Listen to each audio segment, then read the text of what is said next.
보시고 말씀 나누도록 하겠습니다.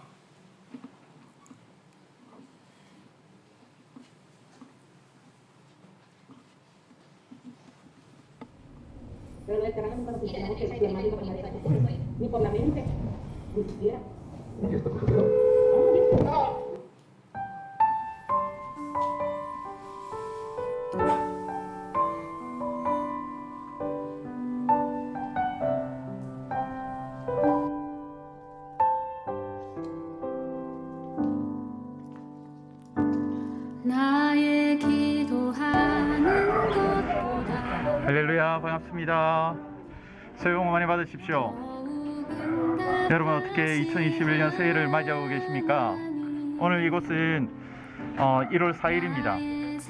오늘 1월 4일부터 멕시코는 과달라라의 7지역 그리고 유카탄의 8지역 총 15지역에서 이제 2달에 걸쳐 12,800명에게 음식을 나누는 일들을 시작하는 날입니다. 오늘이 그 첫날이고요. 코로나로 많은 사람들이 어려워하고 힘들어합니다. 그렇지만 어쩌면 이 시간 이 땅의 교회들과 이 땅의 성도들을 통해 온 세계에 하나님 되심과 하나님의 사랑이 드러날 수 있는 기회이지 않을까 생각합니다. 우리 다 같이 2021년 예수님의 생명과 예수님의 사랑을 나누는 그런 한 해가 되었으면 좋겠습니다. 그리고 이때까지 이 일에 함께 해주신 여러분께 다시 한번 진심으로 감사드립니다. 여러분, 새해 복 많이 받으십시오.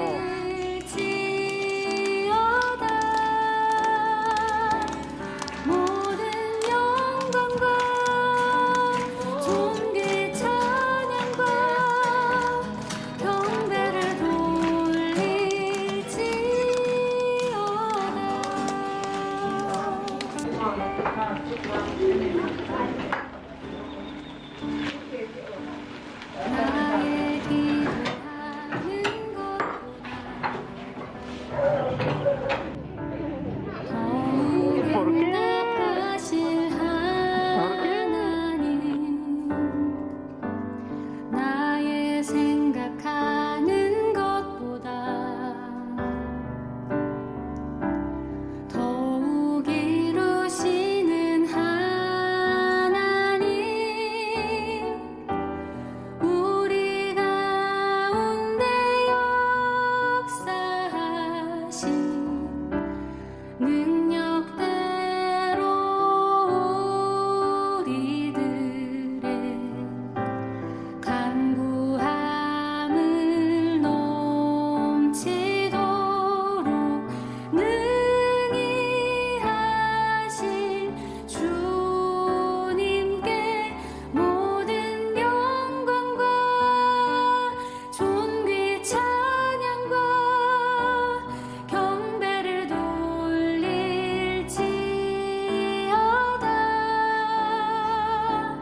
모든 영광과 존귀 찬양과 경배를 돌릴지어다. 모든 영광과 존귀 찬양과 ¿Para cuántas familias se van? 돌릴지어다. 8 familias, wow. 모든 영광과 존귀 찬양과 경배를 돌릴지어다. 모든 영광과 존귀 찬양과 경배를 돌릴지어다.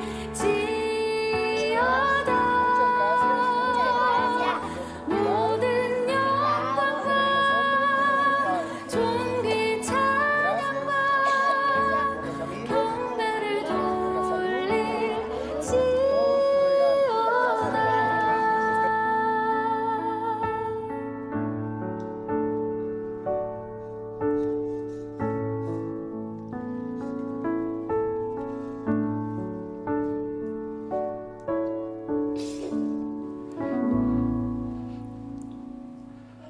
(1월에) 촬영한 영상이었습니다. 이제 1년을 마무리하며 추수감사를 저를 또 접하면서 1월에 하나님 앞에 가졌던 소망이 어떻게 이루어졌는지 한번 뒤돌아보는 시간들을 저 자신을 가져봅니다. 여러분, 올 1월 송구 영신 예배를 통해서 또 신년을 맞이하면서 특별 예배를 통해서 여러분 하나님 앞에 가지셨던 소망들 많이 가지고 계시죠? 이제 오늘 추수감사 예배를 드리면서 여러분 어떠한 열매들을 또 이루셨고 하나님으로 또 받으셨습니까? 작년 저희 이제 있었던 제가 지금 현재 있는 멕시코는 코로나로 인해서 참 많은 일들이 일어나게 되었습니다. 그 상황들 속에서 저는 원래 영상에서 등장하는 것 같이 구제사역을 하도록 하나님 저를 부르신 사람은 아닙니다. 저는 이제까지 태어나서 처음으로 구제사역을 해봤습니다. 하나님께서 저를 부르셨던 것은 사람들을 제자 양육해서 그 제자들이 선교적 목사가 되고 또다시 그들이 선교적 교회를 해서 지역사회를 책임질 수 있는, 그리고 다시 함께 저랑 함께 또 다른 나라를 가서 개척할 수 있는 사람들을 만드는 것으로 하나님 저를 부르셨습니다. 그렇게 오랜 시간 훈련을 받았고 또 지금 이 과정 가운데 있었는데요. 작년 코로나가 이제 멕시코에 3월부터 이렇게 들어오게 되면서 팬데믹이 시작이 되고 너무나 많은 사람들이 죽어가는 것을 보게 되었습니다. 그때 제가 하던 사역을 잠시 멈추고 저는 그 시간들을 하나님께서 우리에게 주는 절호의 기회로 봤어요. 중남미는 가톨릭이 강한데요. 가톨릭 그 성당 그 누구도 그 두려움 가운데 복음을 나누거나 음식을 나누는 거로 돕는 사람이 없더라고요. 만나면 감염이 되잖아요. 그래서 아무도 움직이지 않았습니다. 또 정부가 있었지만 정부에서 그 감염된 사람들이나 가난한 사람들을 도울 생각을 아무것도 하지 못했습니다. 그래서 저는 그 상황을 보면서 지금 이 시간 이 땅에 있는 교회들을 통해 하나님께서 진짜 천국을 소유한 자, 영생을 소유한 자가 어떤 삶을 살아가는지, 그리고 그들을 통해 이 땅의 교회들을 통해 굶주림 가운데 있는 저 백성들에게 하나님의 사랑을 나누는 시간으로 하나님께서 우리에게 주셨다라고 확신을 했습니다. 그렇게 저 일들을 이제 보시는 15지역에서 진행을 하게 되었고요. 처음에는 500명이 목표였습니다. 이 일을 하나님 기도하면서 딱 결정을 했었을 때 제가 들고 있었던 돈이 딱 1,000불이었거든요. 그래서 하나님 앞에 기도하면서 하나님, 오병이의 역사처럼 이 작은 헌물이 5,000명을, 죄송합니다. 500명이 아니라 5,000명이면 5,000명이 먹여지는 역사 있게 해주십시오 라고 기도를 하고 오병이어라는 이름으로 저 사역을 작년부터 올해까지 진행해 오게 되었습니다. 그리고 더불어서 한국도 제가 알기로는 처음에 마스크를 구할 수 없었다고 하더라고요. 저희들은 아예 없었습니다. 그래서 그 상황을 이렇게 바라보며 어떤 생각을 저는 하게 되었었냐면, 전도지를 주면 사람들이 길거리에 버리는데 이 마스크를 우리가 직접 제작해서 여기에다가 예수님은 생명이다 라고 큰 글씨를 새겨 놓으면 구할 수 없는 상하니까 다 쓸 거라는 생각을 했어요. 그래서 제가 생각을 하면서 100만 명에 10만 명이 다 낀다면 10명 중에 1명이 다 예수님은 생명이다라는 마스크를 끼고 길거리를 다닌다면 어떤 일이 일어날까? 그렇게 해서 마스크를 제작을 하게 되었고 그것이 몇십만 장으로 이렇게 늘어나게 되었습니다. 참 신기하죠. 1,000불로 시작했어요. 이것을 현지인들과 나누고 또 저를 위해서 기도해 주시는 동역자들에게 나누었는데 5,000명이 아니라 이 또 몇만 명 단위로 넘어가더라고요. 다시 그것이 몇만 명이 아니라 몇십만 단위로 이렇게 넘어가는 것들을 보면서 하나님, 살아계신 하나님의 역사심이 어떤 것인지, 그리고 진짜 하나님 앞에 드려지는 작은 그 도시락 하나가 하나님께서 어떻게 쓰시는지를 이 시간을 통해서 하나님 보게 해 주셨습니다. 제가 가졌던 이 비전들을 오랜 기간 동안 제가 제자들을 양육하고 그분들이 이제 교단의 관계자가 되고 누군가는 교단의 총회장이 되고 또 누군가는 교회 목사님들이 되면서 이 비전을 제가 나누었고, 그리고 이 일에 15지역의 목회자들이 같이 연합을 해서 일을 시작하게 되었습니다. 15 목회자와 더불어서 보시다시피 각 교회에 또 이것을 목사님이 선포한 이것을 아멘이라고 생각을 받아들이며 정말 위험한 저 지역을 기쁨으로 다니는 또 많은 성도들이 있었습니다. 오늘 영상에 보셔서 아시겠지만 우리가 음식을 나누는 목적은 복음을 나누는 일이 저희들의 목적이었습니다. 음식을 통해 우리가 복음을 나누어야 되겠다는 생각을 가지고 음식을 나눈과 동시에 또 한 지역에서는 우리가 확성기를 가지고 복음을 전파했고, 또 그 중에 누구든지 예수님을 믿는 자가 있다면 영상에 나타난 것 같이 우리가 그를 끌어안고 기도를 해줬습니다. 여러분, 저 지역들이 다 코로나가 너무 만연한 상황이었어요. 길거리에 있는 사람들, 완전히 무방비에 놓여있던 사람들이었고요. 그럼에도 불구하고 이 일을 함께하는 저희 친구들과 저희 동력자들이 그것을 두려워하지 않았습니다. 근데 이 시간이 이렇게 지나가면서 저렇게 기도해줬던 친구들, 같이 사역을 했던 제 팀원들이 감염이 되기 시작했습니다. 감염이 되더라고요. 하나님 안 지켜주시더라고요. 1명, 2명, 3명, 4명, 거의 한두 명을 제외하고 전부가 감염이 됐습니다. 저도 4월에 첫 번째 아픔이 있었고요. 그리고 나서 격리를 마치고 하나님 저에게 그렇게 심하게는 하지 않았어요. 그 시간을 지나고 나서 다시 저 자신을 추스릴 시간이 없었습니다. 15곳에서 계속 진행이 되고 있었기 때문에요. 다시 15지역을 계속 방문하면서 같이 음식을 나누고, 누구든지 오는 자가 있다면 그분을 위해서 기도하고 부둥켜 또 축복하고, 그런 시간을 계속 가졌습니다. 그러다가 6월쯤 쓰러지게 되었습니다.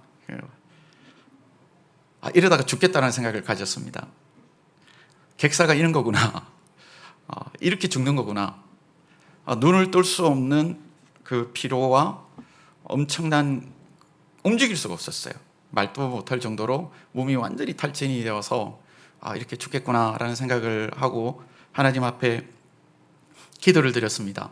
하나님, 저에게 주신 시간이 오늘이 될지 이번 주가 될지 아니면 한 달 뒤가 될지 제가 알지 모르지만, 하나님, 마지막 나에게 주신 시간 동안 내가 무엇을 하여야 되겠습니까? 라고 하나님 앞에 기도를 올려드렸었습니다. 근데 바로 그때 정말 오랜만에 하나님의 음성이 들리더라고요. 앉을 수도 없었습니다. 그냥 완전히 이렇게 번아웃이 되어서 누워서 눈만 끔뻑끔뻑거리면서 하나님 앞에 이렇게 기도드렸는데요. 그 삶과 죽음의 그 경계 속에서 하나님이 저에게 들려줬던 첫 번째 말씀은요, 천사가 너 믿음을 구해라. 이 첫 번째 말씀이었습니다. 두 번째 말씀은요, 천사가 내가 너에게 허락한 사람 끝까지 사랑하렴. 이 두 번째 말씀이었습니다. 세 번째 말씀은요, 천사가 내가 너에게 준 사명 마지막까지 붙들어라. 아마 오늘 이 공간 가운데 여러분이 하나님 앞에 똑같은 질문을 하신다면 아마 하나님 각자에게 서로 다른 대답을 주셨을 것이라고 저는 생각합니다. 저에게는 그렇게 말씀하셨어요. 그리고 그 말씀을 듣고 그 삶과 죽음의 그 경계 가운데서 제가 하나님 알겠습니다.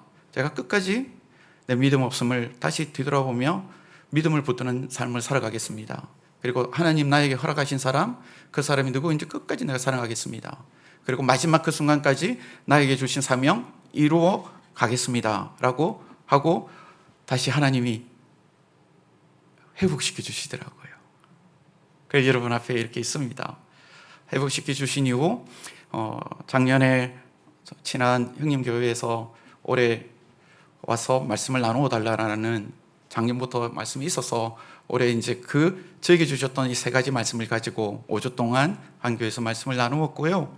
오늘 여러분에게 그 두 번째 이야기인 끝까지 사랑해라라는 이 사랑이라는 주제로 똑같이 여러분과 이 말씀을 나누고자 합니다. 여러분 사랑하십니까?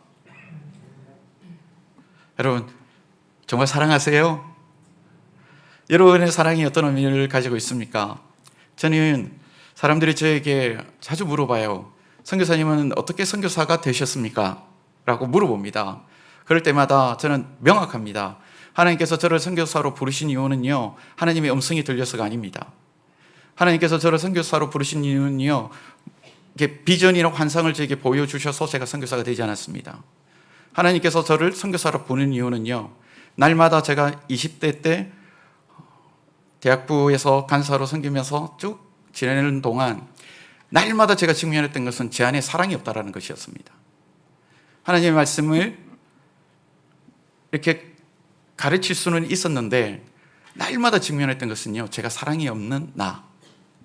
그런데 어느 날 오후 3시 예배에요, 한 선교사님 오셔서 말씀을 나누셨어요. 그분을 이렇게 가만히 보고 있는데요, 내가 선교사가 되면 사랑할 수 있는 사람이 될 것 같았었어요. 정말 이 간단한 이유 때문에 저는 선교에 헌신을 했습니다. 그냥 사랑하는 사람이 될 수 있는 방법이 선교라고 저는 생각을 했거든요. 그리고 나서 시간이 벌써 20년이라는 넘는 시간이 지났습니다.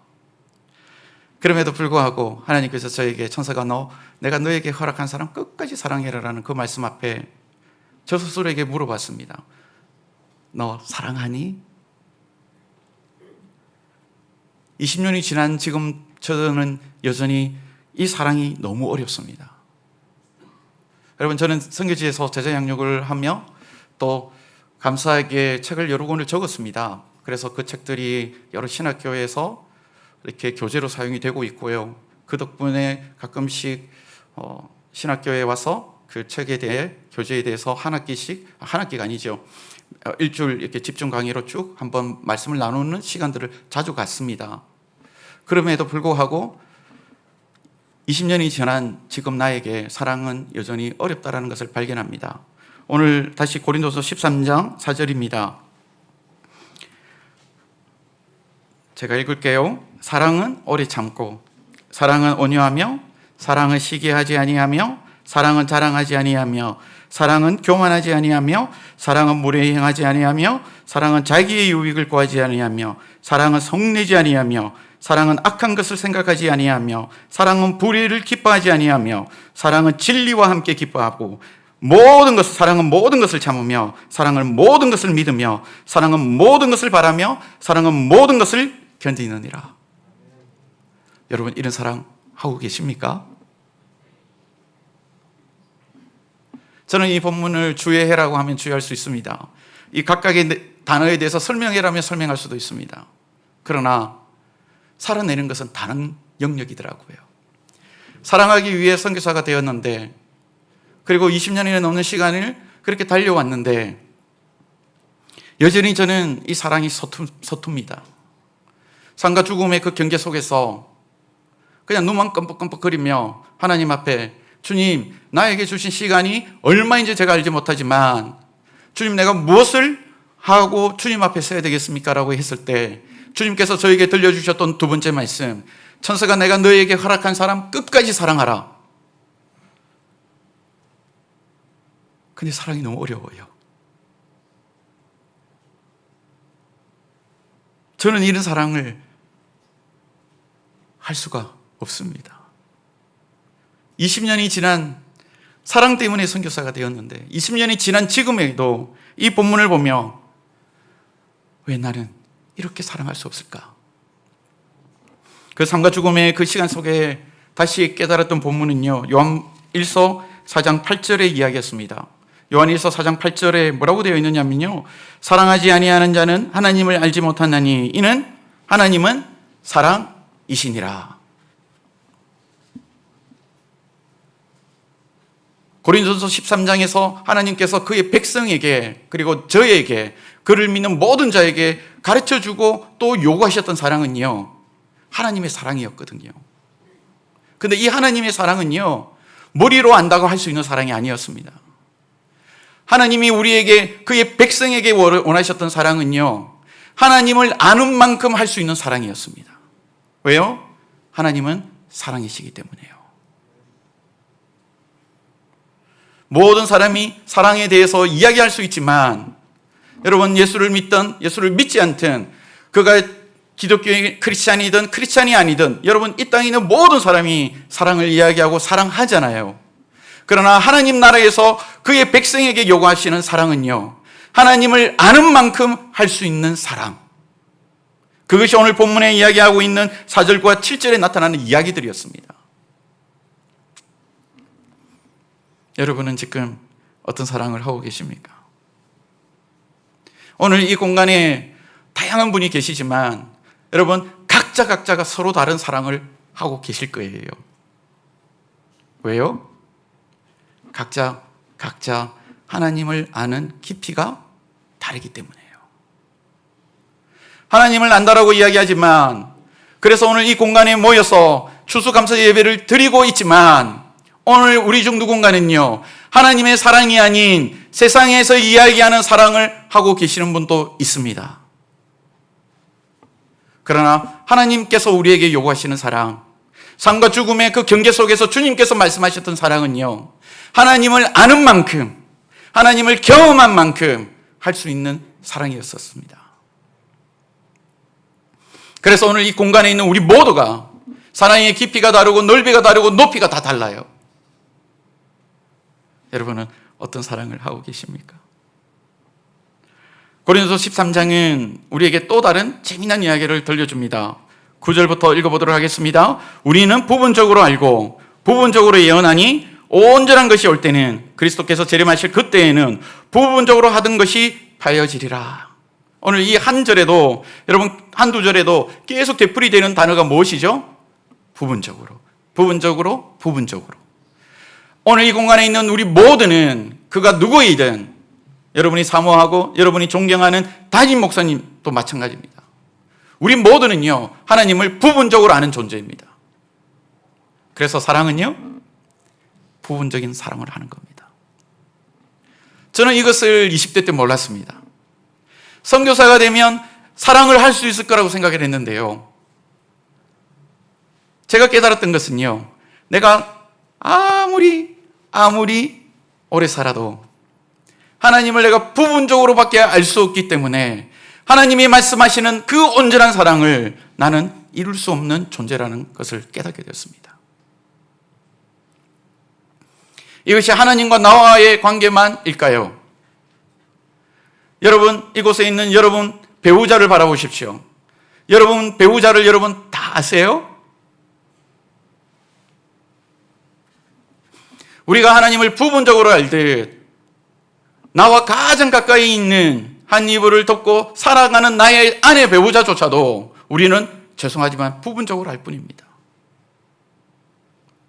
내가 그를 또는 그녀를 안다라고 생각하는 그 순간, 오늘 이 공간 가운데 있는 그 누구도 고린도서 13장에서 말씀하는, 아니 하나님께서 하나님 나라에서 요구하는 그 사랑을 절대 할 수가 없습니다. 세상은 자기 아내를 안 돼요. 세상은 남편을 안 돼요. 세상은 자기 자녀를 안 돼요. 그러나 여러분 뱃속으로 놓은 여러분의 자녀라 할지라도 죄송하지만 여러분은 그 자녀를 부분적으로 알 뿐입니다. 내 배로 놓았던 자녀이기 때문에 내가 안나라고 착각하는 그 순간, 여러분, 하나님께서 그의 백성에게 요구하는 그 사랑을 우리는 절대 할 수가 없는 존재입니다. 우리가 하나님을 부분적으로 알듯 그것을 또 인정하듯 나와 가장 가까이 있는 사람, 나의 배로 낳은 나의 자녀라 할지라도 내가 부분적으로 안다라는 것을 고백할 수 있어야 되고 또 인정할 수 있을 때, 여러분, 그 공간에 하나님 나라가 싹 트는 줄 믿습니다. 여러분의 배우자에게 그렇게 한번 고백해 보세요. 여보, 내가 당신을 부분적으로 알아. 오늘 첫 영상에도 교통사고가 났는데 저는 선교지에서 정말 많은 교통사고를 당했습니다. 전도를 다니면서 정말 많은 강도를 만났습니다.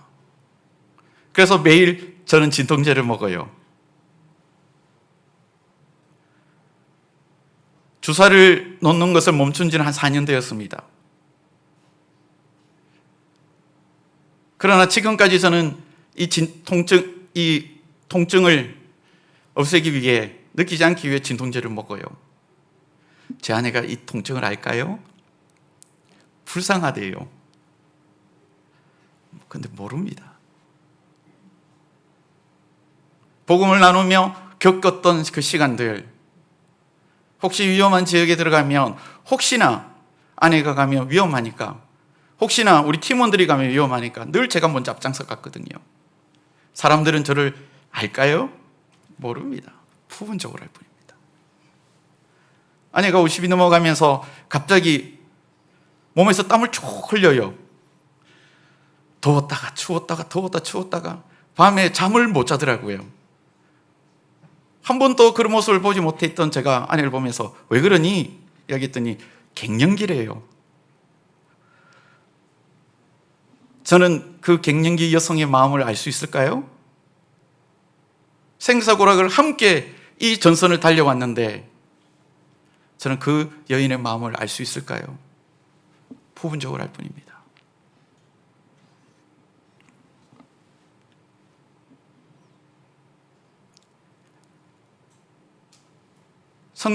사랑 때문에 시작했던 선교,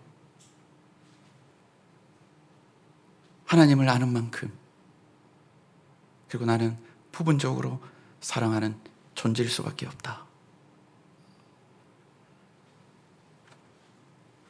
많은 팀원들이 제가 오랫동안 제자 양육을 했으니, 저희 아내도 제가 전도를 했거든요. 저 아내도 제가 제자 양육을 했습니다. 정말 저희 동역자들이 대부분 제가 다 훈련을 시켰고 목사가 되었습니다. 저희 이야기를 마치 하나님께서 이 팬데믹이, 이 코로나가 하나님이 우리에게 주시는 초로의 기다라고 이야기했을 때 제자들이 다 아멘했습니다. 그리고 그냥 무턱대고 선교사님 맞습니다. 교회가 멈출 수 없죠. 다들 두려워하지만 하나님께서 주신 이 시간 우리가 누려나가겠습니다 라고 같이 길거리에서 이 일들을 할 때 좀 전에 이야기했던 끊임없는 감염자가 나왔고 그 중에 한 명이 폐에 반점이 생기기 시작했습니다. 한국은 병에 걸리면 격리를 시키죠. 저희들은 그런 게 없었습니다. 산소호흡기를 껴도 산소호흡기도 저희들이 돈을 주고 구해야만 되었었습니다. 병원에서 안 받아주더라고요. 제가 나중에 감염이 됐는데 저도 안 받아줘요. 각자가 살아내야 되는 그 순간이 딱 왔을 때 제 친구가 한 주 동안, 2주 동안 계속 아픔 가운데 있는 것을 보면서 제가 그 친구 집을 갔었습니다. 그 집 창살 밖에서 제가 손을 내밀며 친구를 위해서 일주일에 몇 번씩 가서 기도를 해줬었습니다. 그런데 저에게 그 친구의 폐가 이제 석회화가 되어서 얼마 살지 못할 것 같다라는 소식이 전해진 순간 내가 만약 예수님이라면 어떻게 하셨을까? 저 친구들이 그냥 하나님 나에게 주신 비전을 자기 것으로 아멘하고 순종한 죄밖에 없는데 아직 내가 가지는 그 믿음을 가지지 못하는데 어떻게 해야 될까? 끊임없이 사랑을 외쳤는데 내 친구를 그냥 떠나보내야만 될까? 여러분이라면 어떻게 하시겠습니까? 근데 저는 공인이에요. 한 교회를 담당하는 목사나 선교사가 아니라 수십 교회, 수백 교회, 수천 교회가 저를 중심으로 같이 일을 진행하고 있는 상황이거든요. 그런데 또 주님 앞에 기도할 때마다 예수님이라면 어떻게 하셨을까? 저는 사역을 할 때 꼭 원칙이 있거든요. 예수님이라면 어떻게 하셨을까? 이 질문을 꼭 던집니다. 예수님이라면 들어가셨을 것 같아요. 그렇죠? 여러분이 아는 예수님은 그렇게 하셨겠죠. 제가 아는 예수님도 그랬습니다. 그래 예수님이라면 그 친구를 놓고 기도하셨을 것이고 그리고 예수님이 기도했다면 그 친구는 회복되었을 줄 제가 믿습니다. 그런데 저에게는 그 능력이 없습니다. 예수님이라는 질문은 던질 수 있지만 저에게는 그 치유의 능력이, 그 은사가 저에게는 없었어요. 그러나 또 예수님이라면 질문을 던질 때마다 들어가셨을 거야. 하나님 앞에 기도하고 주일날 4월이었습니다. 저희들이 교회에서 제가 설교를 마치고 담임 목사님에게 혹시 내가 어떤 일이 생기더라도 놀라지 마시라 이야기를 하고 친구 집으로 갔습니다. 주일 오후였습니다. 그리고 문을 열라 하고 들어갔습니다. 제 친구가 기어 나오더라고요. 키가 이 정도 되거든요. 몸무게가 120kg 정도 돼요. 이렇게 야위어가지고 제가 왔다고 기어 나오더라고요. 그리고 소파에 탁 앉아 있는데 눈물이 흐르기 시작했습니다. 너무 속상한 거예요. 제가 구사 마스크를 끼고 손을 박력을 다 하고 들어갔지만 제가 그 친구에게 그렇게 이야기했습니다. 내가 예수님이 아니어서 정말 미안하다고. 들려줬던 이야기들 그대로 했습니다. 예수님께 이었다면. 그러나 내 안에 그 능력이 없습니다. 목사님, 그러나 제가 형제에게 해줄 수 있는 것은 형제를 위해 기도하는 것. 멀리서가 아니라 어쩌면 마지막일 수 있는 당신을 위해 내가 직접 손을 얹고 기도하는 일이라 믿습니다. 그리고 제가 무모하게 친구를 놓고 손을 얹었고 그 손을 얹는 순간은요, 그 친구 몸이 탁 떨리는 거예요. 그 손에 다 느껴져요. 이 친구의 아픔이, 그 마음에 있는 두려움이, 그 마음에 있는 슬픔이. 눈물이 주체가 안 되더라고요. 온 마스크가 다 젖었습니다. 소용이 없었습니다. 그를 끌어안고 얼마나 기도했는지 모릅니다. 하나님 죄송합니다. 내가 능력이 없습니다. 하나님 내가 능력이 없습니다. 그러나 내 친구는 내가 가진 믿음이 없습니다. 하나님 도와주십시오. 그리고 나서 친구를 놓고 기도하고 나서 딱 보는데요, 그 사모가 한 2m 정도 떨어져 있더라고요. 그 집은 아무도 못 들어가는 집이었거든요. 작년 코로나가 진행이 되면서 여러분 몇천 명이 죽은 것이 아니고요, 몇십만 명이 죽었습니다. 각가정의 그 청년들이 도시락 나누는 그 지역은요, 마을의 60%에서 70%가 다 감염이 되었습니다. 하루에 그냥 사람들이 무덤으로 갔다고요. 저희들이 역병이었거든요. 그래서 제가 죽음의 기운을 압니다. 죽음의 기운이 있더라고요. 그 집에 죽음의 기운이 가득했습니다. 제 친구 집에. 그 사물을 보는데요, 혹시나 자기들 때문에 내가 감염될까 싶어서 이만치 떨어져 있더라고요.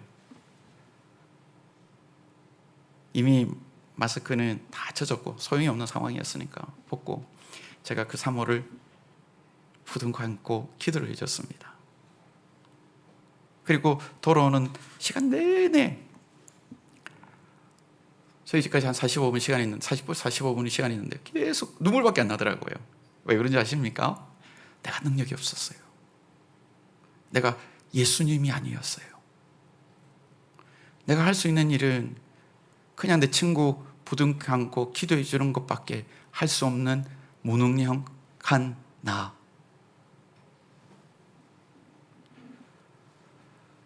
그리고 아팠거든요. 그리고 회복되어서 나를 돌아볼 틈이 없이 저 사역을 계속 진행해 왔는데 다시 두 번째 아플 때 주님께서 내가 너에게 허락한 사람 끝까지 사랑하렴.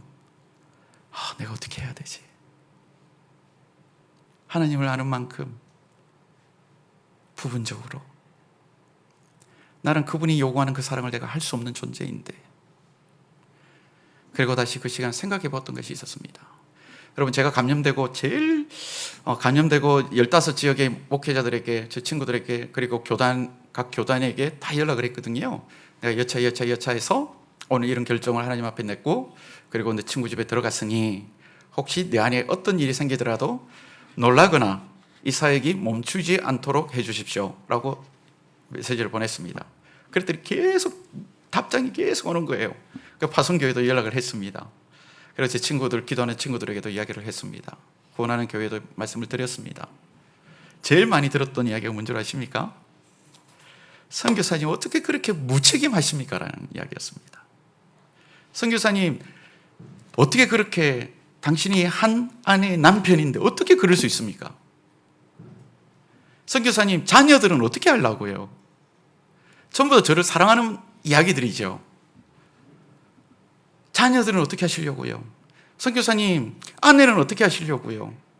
선교사님을 통해 지금 이 진행되는 일이 몇백 명, 몇천 명이 아니라 몇만 명, 몇십만 명으로 지금 늘어나 있는데 그 일을 어떻게 하시려고 그렇게 무책임하십니까? 제일 많이 들었던 이야기가 그 이야기였습니다. 친한 친구는 이 바보야, 너는 공과 사도 구별을 못하니? 여러분, 이 나라의 대통령이 자기 친구 때문에 죽을지 살지 못하는 저와 같은 짓을 한다면 여러분, 그 사람은 대통령 자격이 있을까요? 여러분 어떻게 생각하세요? 자격이 없죠. 그런데 삶과 죽음의 그 시간 속에 주님께서 저에게, 천사가 내가 너에게 허락한 사람 끝까지 사랑하렴이라는 그 말씀 속에 제가 발견했던 것은요, 너무나 어리석은 하나님이었습니다. 여러분, 여러분이 믿고 있는 하나님이 얼마나 어리석으신 분이신 줄 여러분 아십니까? 동의 안 되죠? 여러분, 여러분이 믿고 있는 하나님이 얼마나 공사가 구분이 안 되는 분인지 여러분 알고 계세요? 동의 안 되시죠? 그런데 저와 여러분이 믿고 저와 여러분이 오늘 이 자리에서 찬양하는 그 하나님이 공사를 구분하지 못하는 하나님이세요. 누구 때문에요? 우리 때문에요. 저는 저는 알려지지도 않은 선교사입니다. 한국에서. 저는 진짜 내세울 곳이 없는 선교사예요. 그런데도 제가 맡은 몇 일 때문에, 그리고 제가 가지고 있는 가정 때문에 사람들이 공사도 구분을 못하는 인간, 어떻게 그렇게 무책임할 수 있냐라는 그 비난 속에 제가 만났던 것은 삶과 죽음 속에서 말씀하셨던 그 하나님이었습니다.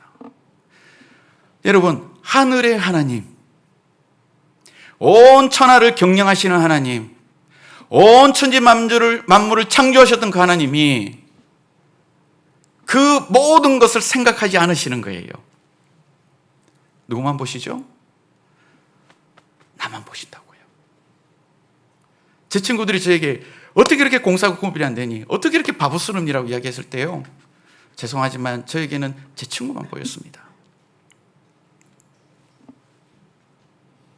저 친구 저렇게 그냥 보낼 수는 없다.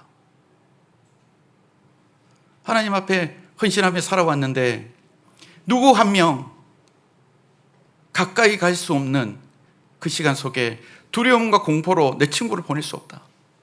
그 생각밖에 없었거든요. 아내도 생각을 못했습니다. 자식도 생각하지 않았습니다. 딱 하나, 내 친구를 저렇게 보낼 수는 없다. 그 비난 속에 깨달았던, 그리고 만났던 하나님이 바로 그런 하나님이시더라고요. 온 천하를 경영하시는 하나님. 여러분, 신이 죽으면 안 되잖아요. 창조주가 죽으면 안 되잖아요. 그 피조물이 그 창조주를 알아주는 것도 아니에요. 그 피조물이 그 창조주를 사랑하는 것도 아니에요. 그럼에도 그냥 그 피조물, 인간만 바라보시는 하나님, 공사를 구분하지 못할 정도로, 너무나 무책임할 정도로, 너무나 바보스럽게 우리를 사랑하셨던 하나님. 보잘것없는 나 한 사람에게도 이런 비난이 쏟아진다면 하늘의 하나님은 어떠하셨을까? 그렇게 나를 사랑하셨구나.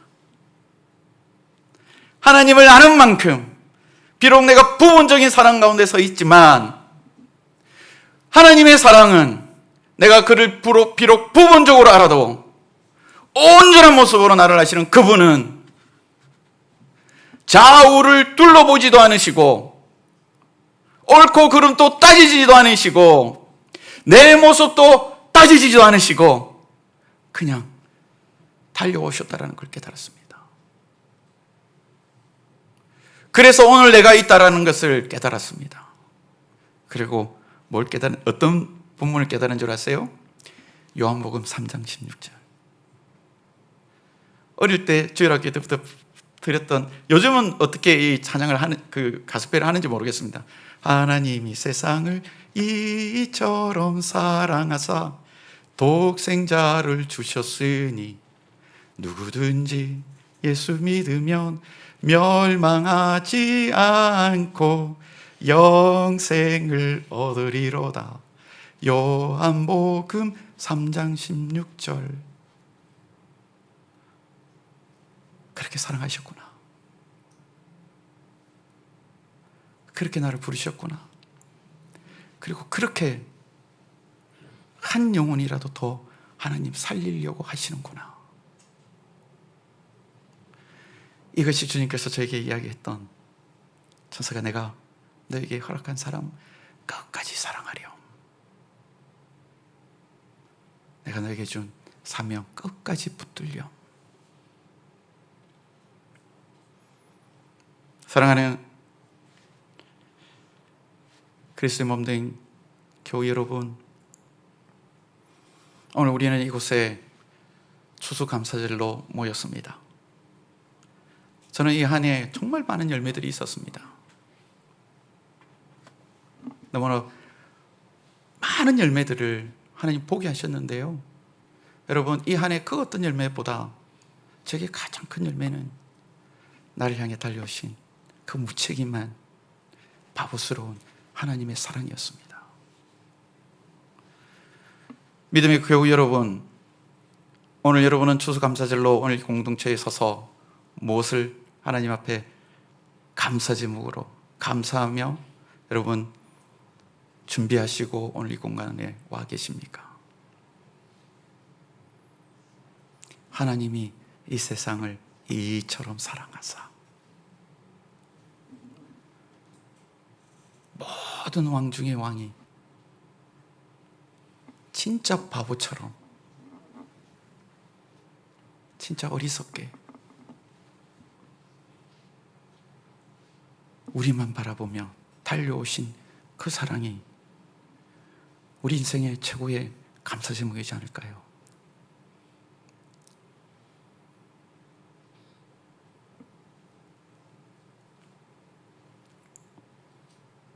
저는 오늘 이 추수 감사 예배가 그런 감사 예배 되었으면 좋겠습니다. 우리 아들이 대학을 들어가고 뭘 사고 집을 얻고 그런 감사가 아니고요, 어떻게 저렇게 바보처럼 나를 사랑하실 수 있었을까?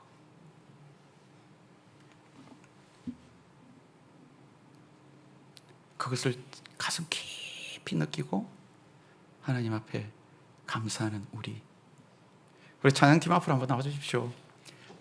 네, 찬양 인도자 계시면 한번 부탁 좀 드리겠습니다.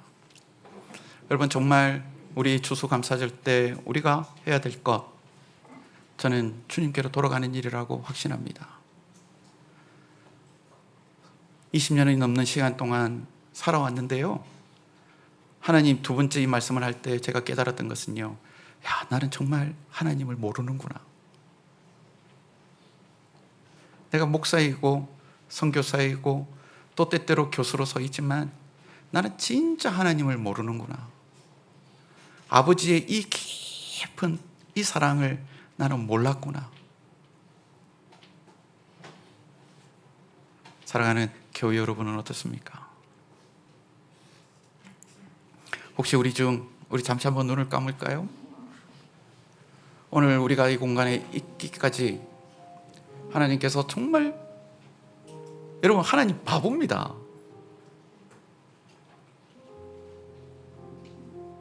여러분, 하나님 공사를 구분을 못 하세요. 오늘 여러분을 이곳에 세우기 위해서요.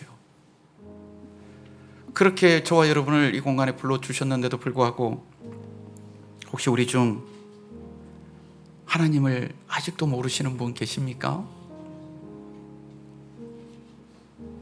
여러분, 오늘 우리 중 하나님을 진짜 만나기 원하시는 분, 여러분 그 자리에서 한번 일어서 오십시오.